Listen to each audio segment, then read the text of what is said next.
Stranger things officially खत्म हो चुका है। सीजन 5 ने स्टोरी क्लोज कर दी है, पर सवाल खत्म नहीं हुए।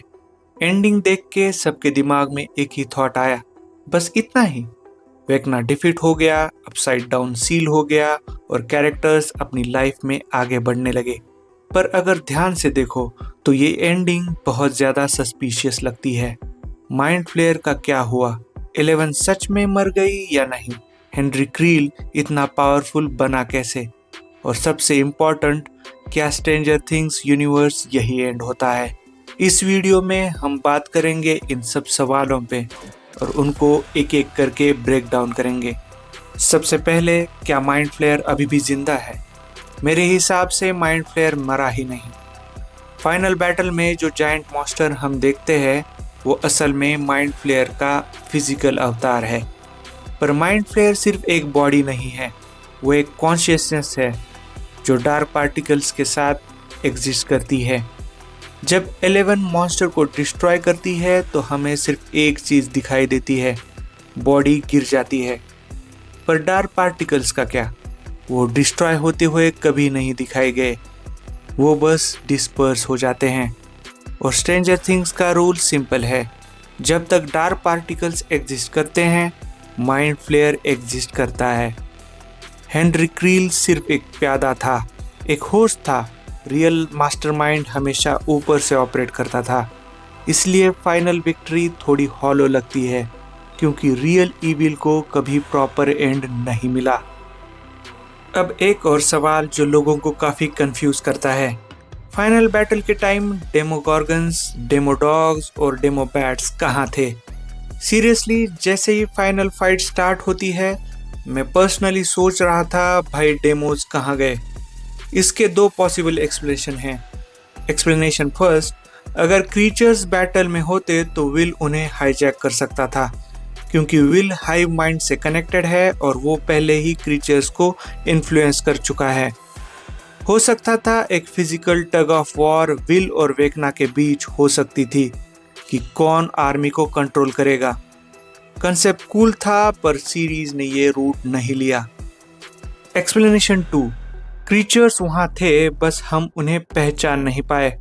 जो giant Godzilla spider mind flayer body हम देखते हैं, मेरे हिसाब से वो मल्टीपल क्रीचर्स का फ्यूज्ड मास है, बिल्कुल वैसे ही जैसे सीजन 3 में स्पाइडर मॉन्स्टर बना था, रैट और इन्फेक्टेड ह्यूमंस को मिला के। इस बार स्केल बस बहुत ज़्यादा बड़ा था। माइंड फ्लेयर का अवतार बनाने के लिए उसे एक massive amount of living matter चाहिए थी, और वो मैटर आई डेमोगॉर्गन से, डेमोडॉग से और डेमोबैट से। सबके बॉडीज फ्यूज होके एक सिंगल मॉन्स्ट्रस एंटिटी बन गई। इसलिए तुम्हें अलग से डेमोगॉर्गन्स नहीं दिखे, क्योंकि वो उस मॉन्स्टर का हिस्सा बन चुके थे। सीजन 3 के लॉजिक के हिसाब से ये थ्योरी सबसे ज़्यादा सॉलिड लगती है। अब आते हैं सबसे इमोशनल पार्ट पर, 11 का फेट। शो हमें डायरेक्टली कभी नहीं बोलता कि 11 मर चुकी है। ना कोई फ्यूनरल, ना कोई क्लियर कंफर्मेशन, ना कोई डॉक्टर का डायलॉग, बस साइलेंस। और फिल्म मेकिंग का गोल्डन रूल याद रखो, if you don't see the death it's not confirmed. एक और important hint, upside down completely destroy नहीं होता, सिर्फ सील होता है। हो सकता है 11 ने अपनी लाइफ फोर्स को अपसाइड डाउन का लॉक बना दिया हो। इसका मतलब 11 जिंदा है, पर नॉर्मल वर्ल्ड में नहीं। वो अपसाइड डाउन और रियल वर्ल्ड के बीच एक ब्रिज बन चुकी है, और इसी वजह से एंडिंग बिटर स्वीट लगती है। जीत तो मिली, पर एक बहुत बड़ी कीमत के साथ। या फिर जो सब शो में दिखाया वो भी सच हो सकता है, 11 अभी जिंदा है किसी 2 झरने वाले गांव में। अब आते हैं हेनरी क्रील के पास के ऊपर। हेनरी क्रील कोई रैंडम विलन नहीं था, वो पहले ह्यूमन था जिसने अपसाइड डाउन को नेचुरली सेंस किया। फ्लैशबैक्स में जो केव और सूटकेस दिखते हैं वो हिंट देते हैं कि हेनरी ऑलरेडी डार्क एनर्जी के कनेक्ट में आ चुका था। माइंड फ्लेयर ने हेनरी को बनाया नहीं, माइंड फ्लेयर ने हेनरी को चूज किया। उसके ट्रॉमा, उसके एंगर, उसकी लोनलीनेस सब उसे परफेक्ट होस्ट बनाते थे। हेनरी कभी फाइनल विलन नहीं था, वो सिर्फ एक जनरल था। इसलिए वेकना का एंड इतना सेटिस्फाइंग फील नहीं देता, क्योंकि रियल पावर हमेशा कहीं और से आ रही थी। अब सबसे exciting part, Stranger Things as a story end हो सकती है, पर Stranger Things as a universe अभी शुरू हुआ है। एंडिंग्स के क्लूज क्लियर है, अपसाइड डाउन डिस्ट्रॉय नहीं हुआ, माइंड फ्लेयर का कोर सरवाइव कर सकता है, 11 का फेट ओपन है। Netflix already spin off plan कर रहा है, न्यू कैरेक्टर्स, न्यू सिटीज और शायद पुराने फेसेस भी।